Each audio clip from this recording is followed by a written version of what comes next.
All right, the clock just turned 3 o'clock. We will start fiscal responsibility and economic development, May 1st, in room 825. Clerk, please call the roll. Senator Butler. Senator Carnley. Senator Chastain. Senator Coleman. Senator Figures. Senator Gavan. Senator Hatcher. Senator Hovey. Senator Kelly. Senator Melson. Senator Roberts. Senator Sessions. Senator Weaver. Senator Gudger. Here. 8. We got 8. We have enough, have a quorum so we can conduct business. We're going to rearrange the schedule just a little bit because we have Representative Treadway has got to be heading out. So please come to the mic for HB 474. Thank you for being here. The floor is yours, sir. Thank you, Chairman. If anybody would like to make a motion, they can. If you remember last year, I'll make it. Move passage or move favorable report. We already have a motion to approve. We have a second. I got one quick question. And we have one quick question for discussion. Senator Roberts, you're recognized. Automatic traffic enforcement system. so we're talking about cameras only for the use of exhibition driving. This bill does not allow, actually forbids, any cameras for speeding and red light. Thank you, The sir. law enforcement That's has it. to use them for that. Any further discussion from the committee? Having none, please call the roll. Senator Butler. Senator Carnley. Senator Chastain. Senator Coleman. Aye. Senator Figures. Senator Gavan. Senator Hatcher. Senator Hovey. Senator Kelly. Senator Melson. Senator Roberts. Senator Sessions. Senator Weaver. Senator Gudger. Aye. 8. Well, it is an 8-0 vote. You have favorable review on HB 474. Thank you, Representative Treadway. Appreciate you. Second is we're going to go to HB 360, Representative Bledsoe. I believe that we have Senator Weaver is carrying that bill for him. Senator Weaver, the floor is yours. This is a companion to my Senate Bill 258 that we passed, and We got a motion for favorable since the companion bill. We have a second from Senator Roberts. Using previous roll without objection. No objections. That would be an 8-0 vote also. HB 360 has a favorable review. Good job, Senator Weaver. Next is HB 167. We have our Senate sponsor here, Mr. Clyde Chambliss. We'll let the floor be yours, sir. And we do have an amendment, ladies and gentlemen. It looks like this in front of you. And so I'll let you discuss the bill or whatever you'd like to do. Mr. Chairman, thank you. Committee members, no need to go through everything last week unless y'all want to. We took amendments, comments, that kind of thing. Everything that was brought to us is in that amendment, and we have reviewed it, vetted it, and accept it. Mr. Chairman, I move favorable on the amendment. Let me ask a question if I would. We will. Senator Butler. Chambliss, have you had any opposition to this bill? There is opposition, yes, sir. Could you discuss that a little bit for us from your perspective? From my perspective, there are those who say that this will create a burden on them and in the business sense. From my perspective, I don't see that. I've actually looked on my devices. The filter is there. It's just a matter of it being on whenever the phone is activated. This is targeted primarily for use by minors. Correct.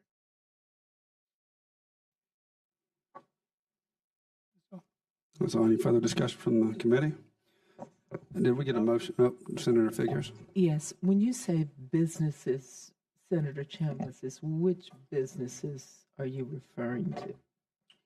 Well, they were here at the public hearing last week. I don't remember all I the wasn't. names. They're primarily manufacturers of phones, telecommunication companies. Apple, Yeah, those types. Yeah. AT&T. Didn't we already pass a bill that, We passed this bill in Covers this committee this. last year, and then there was another bill that was passed, which was the age restriction that Representative Robbins, I think, passed 164 or 134, something like that. 164. And that was in the House already. But it pretty much already covers. Similar. It's different, but similar. It's different. What my understanding is in Utah, they had this bill and they held it for a while to see if other states were going to do it. Then they adopted the age verification bill. My understanding is that it does not work as they intended, so they have gone back to this bill in the last week or so. I guess my hesitation about this and usually a lot of the members look out for businesses such as the vaping bill that you're carrying for Representative Drummond, but now, and that one won't go any further. We won't even get to vote on it, right? The vaping bill. We're voting on it. Oh, we are going to vote on it. Okay. I just wanted us to be consistent with that. May I speak to that real quick? Sure. I know we're off subject a little bit, but that's coming next week, 100%. Okay, wonderful. That's good news. Mr. Chairman, I move adoption of the amendment. Senator Figures, any further discussion before we move forward? Thank you. No, I don't have anything. Any further discussion from Second the amendment. we have second the amendment. All in favor, say aye. Aye. All opposed? That carries. As far as the amendment, now we're on the amended bill. Any further discussion? We have a motion. Move adoption. Motion for adoption. Are you seconding or discussion? I just have something I want to say. All right, may I go ahead and get a second, and then we'll go to discussion? We have a second, Senator Chastain. Now we'll go to discussion. Senator Coleman. Thank you, Mr. Chair. I just simply want to say I'm going to support the legislation, but I really, really wish that we went after the people and the entities that are doing the bad deed.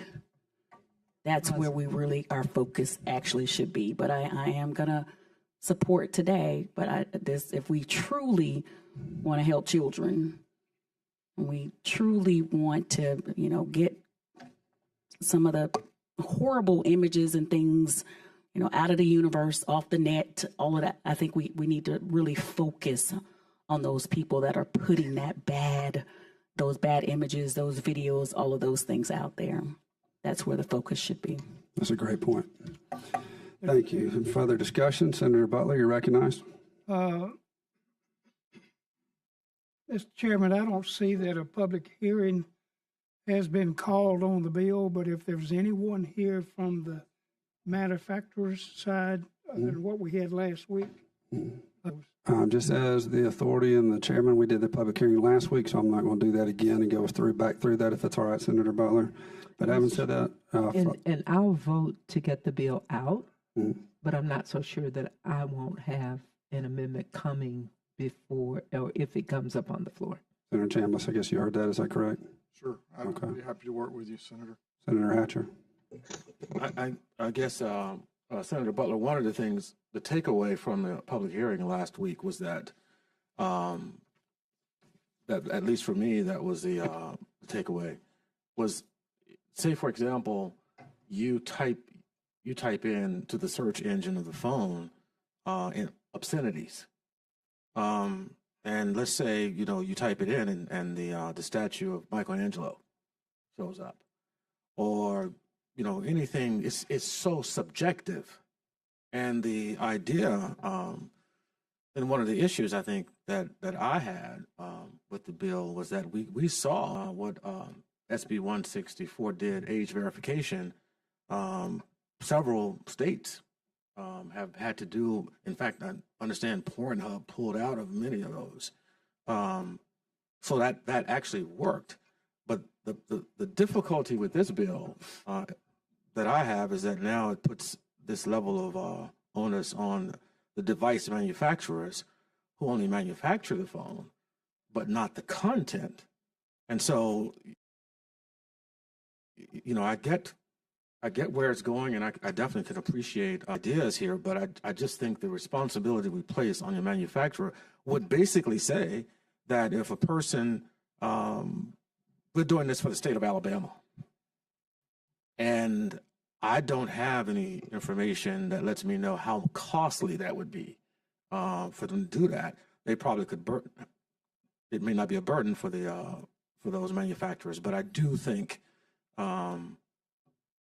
that the problem would be if we are only holding the manufacturers responsible, when there are a couple other things that could take place and not be nearly as costly as it would be for the manufacturers. So that's my take on it. Senator Chambliss.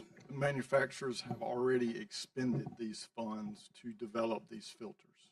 They're already on the phone. There's no additional cost to do that. All they have to do is, in their default, is that it is set to on. That's all this bill does.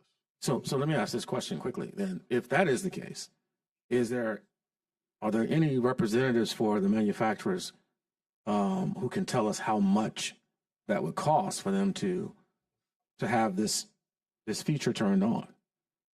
Is there anyone out there who can tell us this? I don't see anyone. All right, ladies and gentlemen, any further discussion? All right, having none, all in favor of the amended bill, vote aye. All opposed, the ayes have it. Thank you, Senator Chambliss, as we go forward. Chairman, committee. Thank you. We are adjourned, ladies and gentlemen.